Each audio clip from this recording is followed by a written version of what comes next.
આજે રમેશ પારેખનું એક સુંદર કાવ્ય ભગવાનનો ભાગ. આશા રાખું છું તમને ગમશે. નાનપણમાં બોરા વીણવા જતા, કાતરા પણ વીણતા, કોકની વાડીમાં ઘૂસી ચીભડા ચોરતા, ટીટા પાડતા, પછી બધા ભાઈબંધો પોતાના ખિસ્સામાંથી ઢગલી કરતા ને ભાગ પાડતા. આ ભાગ ટીકોનો, આ ભાગ દીપુનો, આ ભાગ ભનિયાનો, કનિયાનો. છેવટે એક વધારાની ઢગલી કરી કહેતા આ ભાગ ભગવાનનો. સો પોતપોતાની ઢગલી ખિસ્સામાં ભરતા ને ભગવાનની ઢગલી ત્યાં જ મૂકી રમવા દોડી જતા.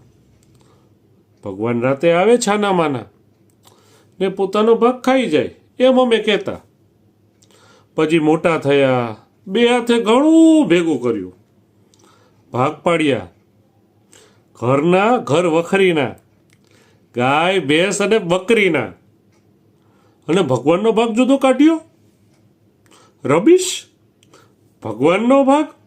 ભગવાન તે વળી કઈ ચીજ છે? સુખ, ઉમંગ, સપના, સગાઈ, પ્રેમ, હાથમાં ઘણું ઘણું આવ્યું. અચાનક ગઈકાલે મારા સપનામાં ભગવાન આવ્યા અને ભગવાન કહે, લાવ મારો ભાગ. મેં પાનખરની ડાળી જેવા મારા બે હાથ જોયા, ઉજ્જળ, એકાદ સૂકું તરણુંય નહીં. શેના ભાગ પાડું ભગવાન સાથે? આંખમાં જળજળિયા આવ્યા. તે અડધા જળજળિયા આપ્યા ભગવાનને. વાહ કહી ભગવાન મને અડ્યા, ખંભે હાથ મૂક્યો, મારી ઉજ્જળતાને પંપાડી, મારા ખાલીપાને ભરી દીધો અજાણ્યા મંત્રથી. તેણે પૂછ્યું, કેટલા વર્ષનો થયો હતો? 50નો, હું બોલ્યો. અચ્છા, ભગવાન બોલ્યા, 100માંથી અડધા તો તે ખર્ચી નાખ્યા. હવે લાવ મારો ભાગ.